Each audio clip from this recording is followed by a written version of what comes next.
Hari ini kami siap untuk mendengarkan akan apa yang menjadi isi hati-Mu. Engkau berbicara untuk setiap kami. Biar setiap firman, setiap isi hati Tuhan adalah kekuatan, adalah petunjuk, pengarah dalam hidup kami. Supaya kami bisa melakukan dan kami menjadi orang yang berbahagia karena kami menjadi pelaku-pelaku firman. Di dalam nama Tuhan Yesus kami berdoa dan mengucap syukur. Amin. Shalom saudara. Hari ini judul renungan saya adalah Carried and Beyond. Karena kita kan hari-hari ini lagi belajar tentang Elia ya. Waktu Selasa lalu Ibu Nani juga bercerita tentang bagaimana akhir zaman ini Tuhan mengibaratkan hidup kita ini seperti Elia di tepi sungai Kerit, betul? Nah, Kerit itu memang melambangkan suatu yang tidak sebesar Jordan ya. Karena Kerit itu adalah cabangnya Sungai Yordan. Memang dalam akhir zaman ini nanti ke depan itu mungkin Tuhan itu memeliharakan kita dengan caranya. Mungkin tidak sebesar Yordan. Mungkin kita hanya dikasih kerit. Tapi percayalah, kerit itu akan sangat cukup untuk memelihara hidup setiap kita. Amin. Nah, tapi yang lucunya adalah di dalam kita menemukan kerit, di dalam kita menikmati kerit, ternyata Tuhan itu juga suka memberi next level. Ya. Kita baca dulu dari 1 Raja-Raja 17 ayat yang ke-7 sampai 9. Bisa tolong multi ya. 1 Raja-Raja 17 ayat yang ke-7 sampai dengan ayat yang ke-9 ya. Saya baca. Tetapi sesudah beberapa waktu sungai Kerit itu menjadi kering. Sebab hujan tiada turun di negeri itu. Maka datanglah firman Tuhan kepada Elia. Bersiaplah, pergi ke Sarfat yang termasuk wilayah Sidon dan diamlah di sana.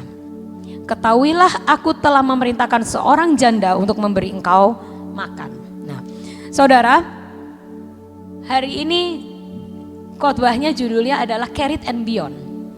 Seringkali di dalam hidup kita ini kita sudah menikmati carried kita, ya. Semua pekerjaan yang Tuhan percayakan, mungkin pelayanan yang Tuhan percayakan, semua kebiasaan hidup kita yang sudah nyaman, ya. Saya yakin Elia ini setelah sekian lama berada di Sungai Kerit, dia sudah tidak merasakan aneh lagi atau tidak merasakan kesepian lagi, sudah biasa hidup di sendiri. Yang penting makan cukup, minum cukup, dapat setiap hari dapat makanan dari burung gagak, ya kan, kayaknya udah enough hidupnya. Tapi ternyata Tuhan seringkali di dalam semua kebiasaan dan kenyamanan kita, Tuhan itu seringkali pengen memberikan, ayo dong, lebih dong dari ini. Jangan gini-gini aja. Jangan puas dengan keritmu ini. Nah, dan tapi gak semua orang itu suka yang namanya move on, saudara. Gak semua orang itu senang sama meninggalkan kebiasaan lama dan meninggalkan cara lama. Seringkali Tuhan mau bikin jalan yang baru. Tuhan mau bikin sesuatu yang next level. Tuhan pengen bikin sesuatu yang baru, yang membuka suatu kesempatan baru. Open doors yang baru. Tapi orang yang dikasih tahu Tuhan itu mereka gak suka. Ah Tuhan, gini aja udah cukup. Aku udah seneng kok di Kerit. Aku udah seneng dikasih makan burung gagak. Aku udah ngasih nama burung gagaknya. Kalau yang pagi burung gagaknya namanya A. Yang suka nganterin aku makanan sore B. Mungkin dia udah bersahabat sama burung-burung gagak itu. Dia udah happy. Dan mungkin aduh kok disuruh pergi lagi dari sini ya. Tapi Tuhan mengeringkan sungai Kerit itu. Dan Elia tahu, oh saat Tuhan mengeringkan, menutup jalan yang ini, artinya dia sedang membuka jalan yang baru untukku. Dan artinya pemeliharaan Tuhan sedang menuju ke next level. Kenapa Sarfat itu next levelnya Kerit? Karena di Sarfat itu pertama, Elia gak sendirian, ya kan? Tuhan berkata, di Kerit kamu hidup untuk dirimu sendiri. Tapi di Sarfat engkau hidup juga untuk orang lain. Ya. Di Kerit kamu cuman makan minum untuk engkau sendiri. Tapi di Sarfat aku akan membawa engkau memberi makan banyak orang dan menjadi berkat untuk gak cuma dirimu sendiri, tapi kamu juga jadi berkat untuk orang lain. Tapi ada satu kunci saudara. Yang pertama adalah saat Tuhan ingin kita meninggalkan Kerit dan kita pergi ke Sarfat, yang pertama kita harus mau dulu. Ya, karena banyak orang yang susah untuk meninggalkan kebiasaan lama, cara lama, udah kadung nyaman. Nah ini saya belajar sebenarnya dari senior, bukan senior ya, penatua-penatua di Gracia ini saudara, sejujurnya. Mereka itu adalah orang yang sudah umur, kemarin itu ya ceritanya pada nanya-nanyaan umur karena lupa. Kamu umur berapa sih Cece, kata mama gitu. Kamu kan masih 50-an, ya ngawur Kinani saya udah 60 gitu. Jadi sebenarnya orang penatua-penatua di sini ini sudah ada umur semua. Bahkan yang muda kayak Om Cece aja udah 60 lebih. Ya. Tapi mereka itu menurut saya adalah orang-orang yang dahsyat dan luar biasa. Tidak kuno saudara. Saudara kalau mau lihat Pak Gideon, itu adalah orang lama yang tidak pernah pakai cara lama. Termasuk mama saya.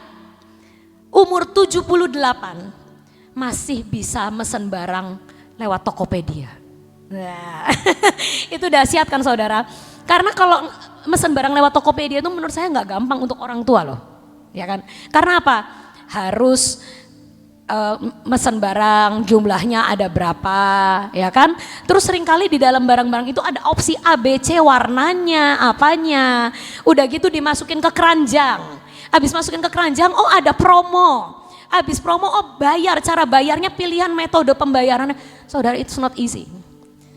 Suatu saat saya kan selalu, jadi mama itu pengen beli obat kolesterol gitu ya. Terus saya bilang sebenarnya di Tokopedia itu asal tokonya benar, terpercaya, itu obatnya lebih murah gitu. Jadi waktu itu saya pesenin mama. Nah, tapi sejalan dengan waktu mama ngerasa kalau mau pesen kok harus ngomong ke Sofi, kalau mau pesen harus ngomong ke Freddy, kok kayaknya menyusahkan. Mbok mama diajarin sih non caranya. Memang nggak langsung bisa, ya karena ya itu caranya, pilihannya. Bahkan orang-orang yang setua saya aja itu banyak yang males belanja lewat online. Karena apa? Yaitu ribet. Tapi barangnya jauh lebih murah kadang dari apotek, dari toko gitu.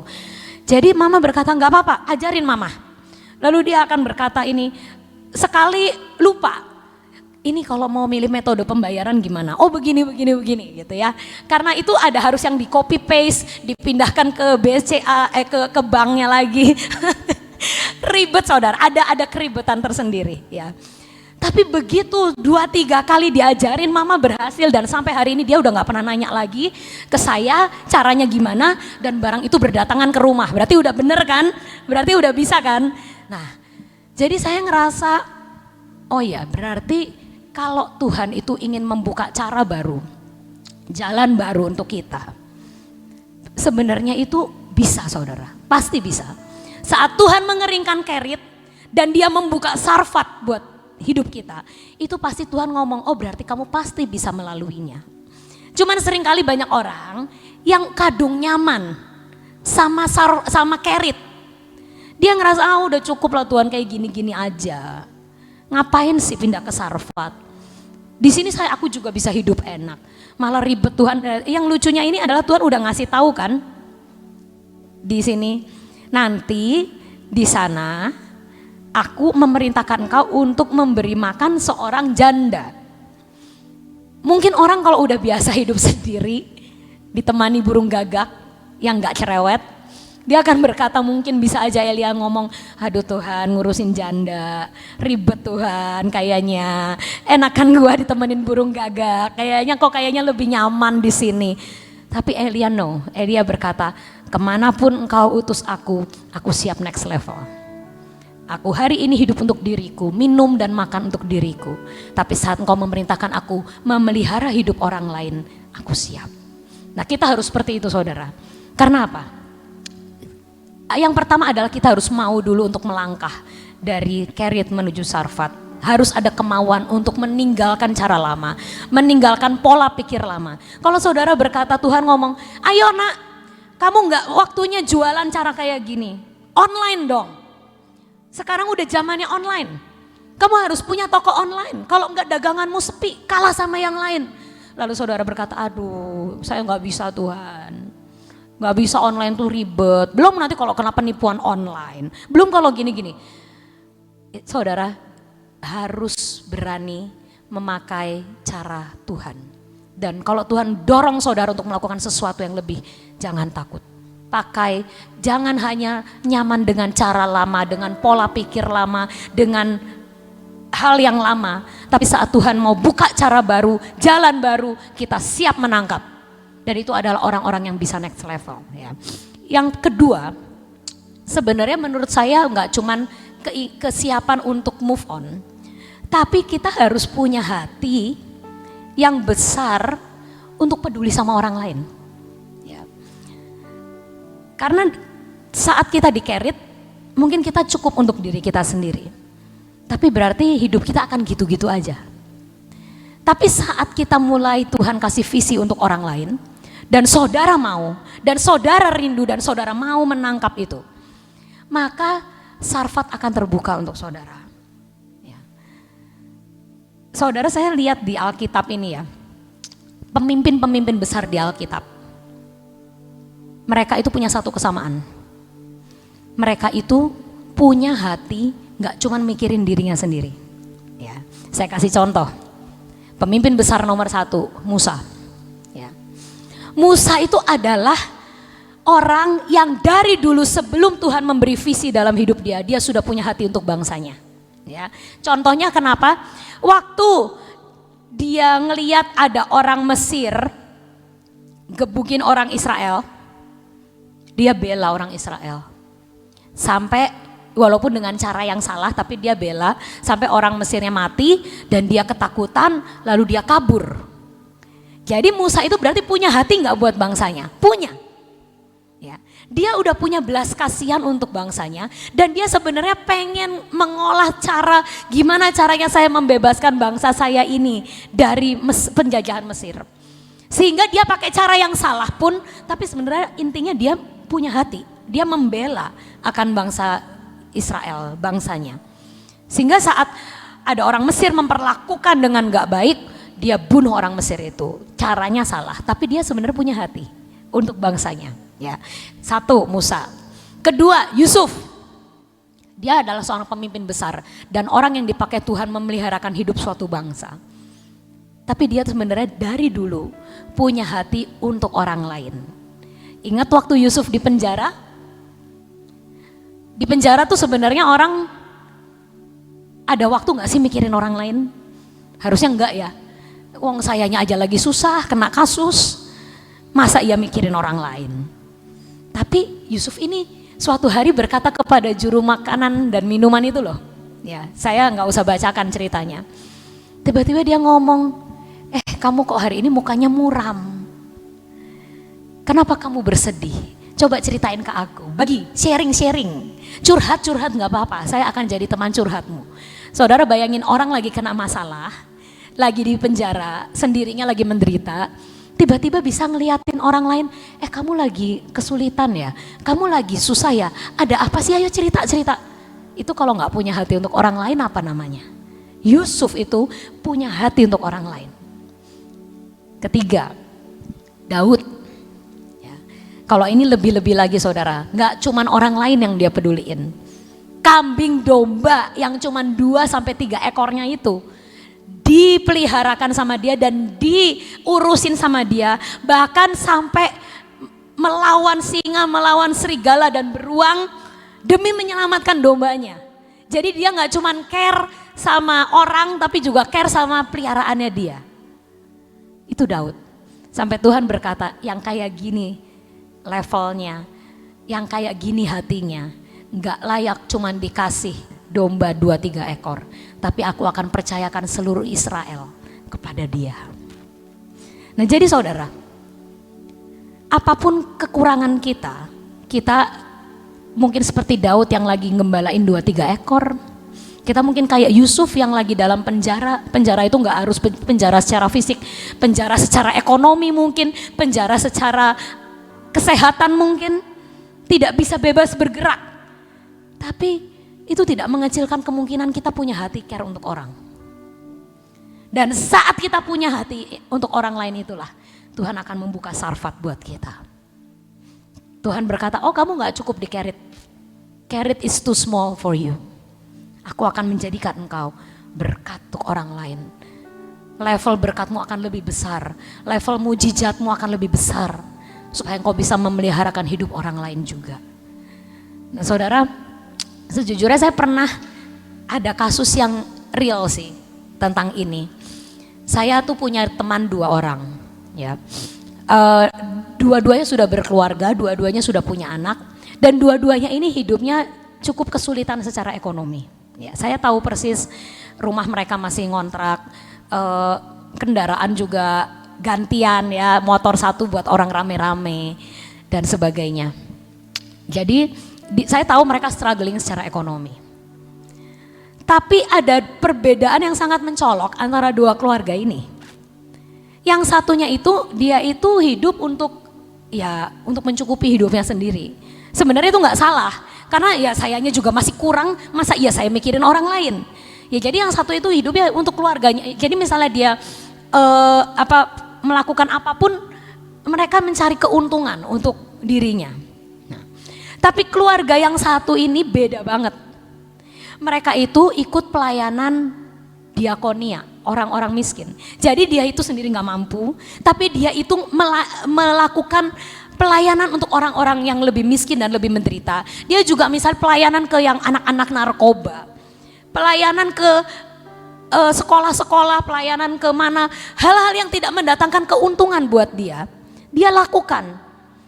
Jadi saya tuh waktu itu pernah ngomong, ini luar biasa ya, dia sendiri kurang, tapi bensin dia itu nggak diirit untuk dia pelayanan ke sana kemari, besuk ke sana kemari. Dia punya hati untuk orang lain, walaupun dia sendiri sebenarnya kurang.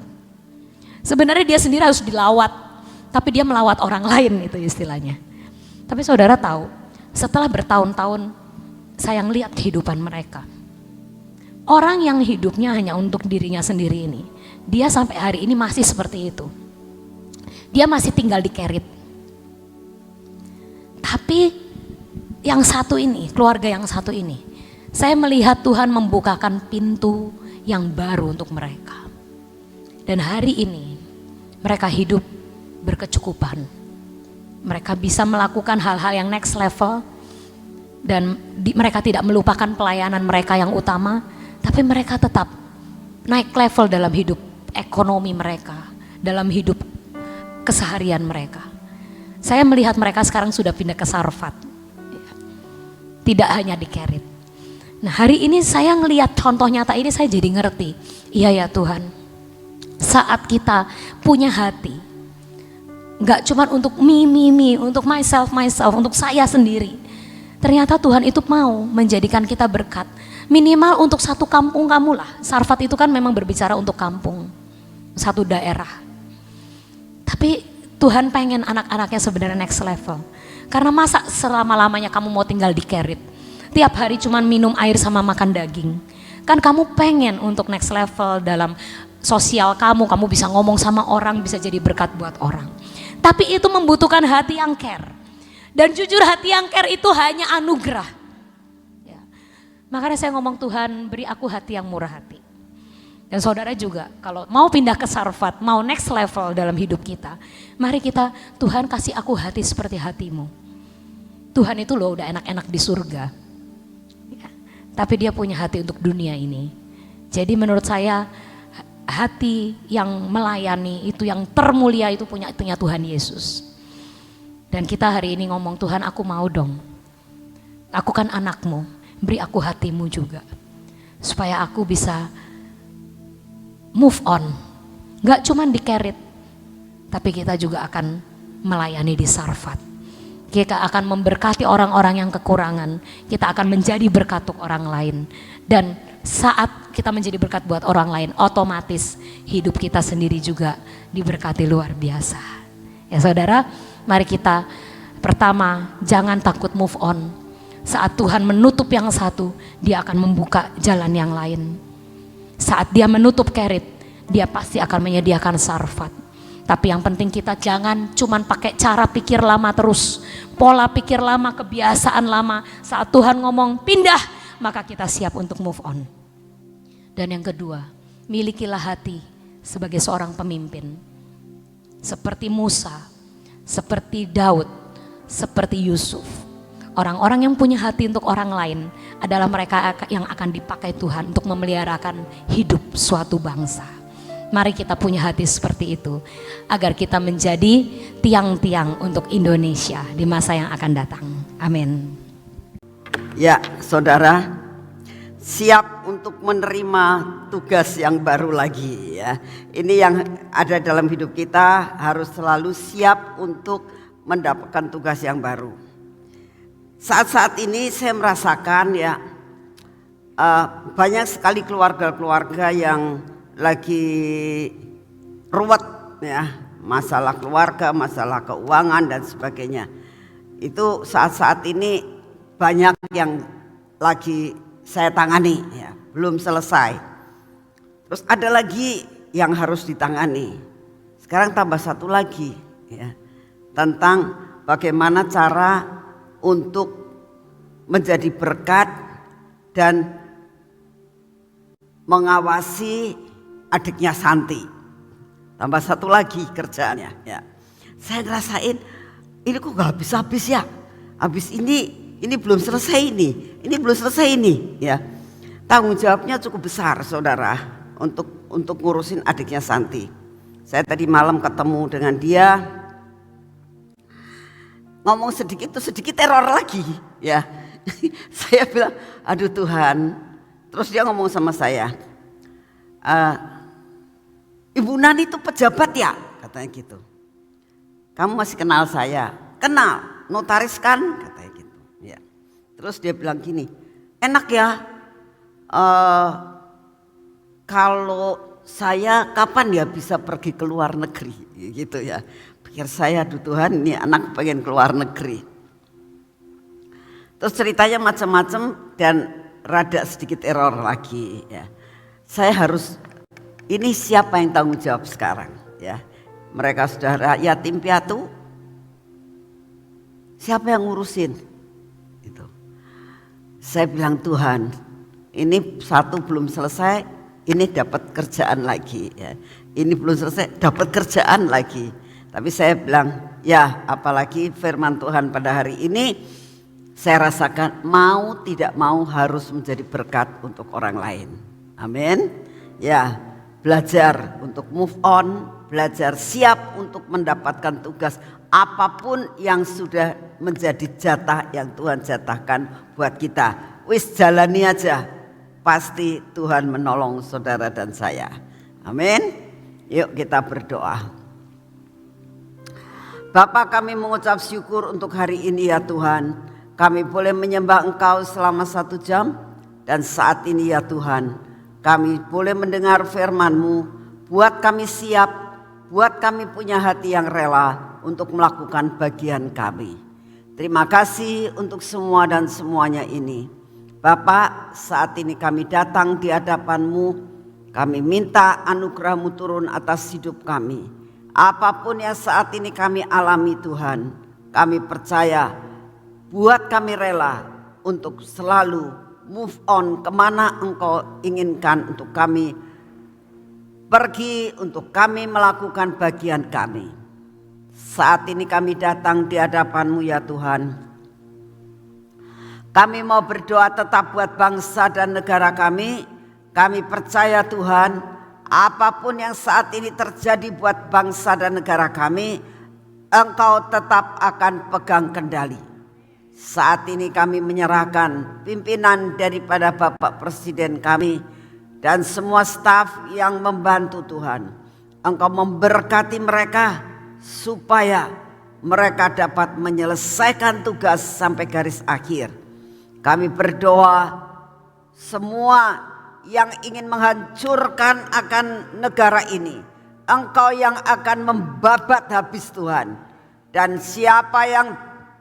siapapun juga, negara manapun juga yang ingin mengadakan, membuat investasi di negara kami, yang benar-benar ingin membangun negara ini, itulah yang boleh jadi investor Tuhan. Engkau yang akan menggagalkan semua investor yang tujuannya hanya untuk mengeruk kekayaan Indonesia. Terima kasih untuk kasih setiamu. Bapa, waktunya kami mau minta daya tahan tubuh yang luar biasa daripadamu. Daya tahan tubuh yang daripadamu Tuhan, itulah yang sangat prima. Kami mau terima daya tahan tubuh memasuki sel-sel dalam tubuh kami, memasuki darah kami Tuhan, sampai semua pembuluh darah kami diisi oleh daya tahan tubuh ilahi. Terima kasih untuk kasih setiamu. Dalam nama Tuhan Yesus, mari kita masuk dalam pengurapan.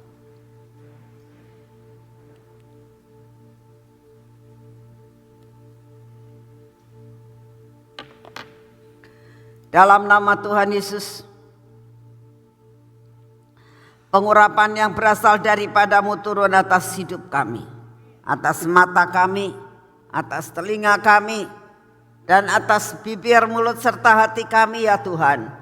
Biarlah semuanya ini ada dalam kontrol yang daripadamu.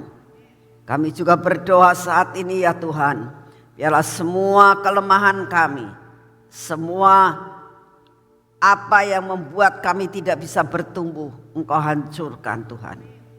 Kau berkati tangan kami, supaya tangan kami menjadi tangan yang menjadi berkat untuk orang lain. Terima kasih untuk kasih setiamu.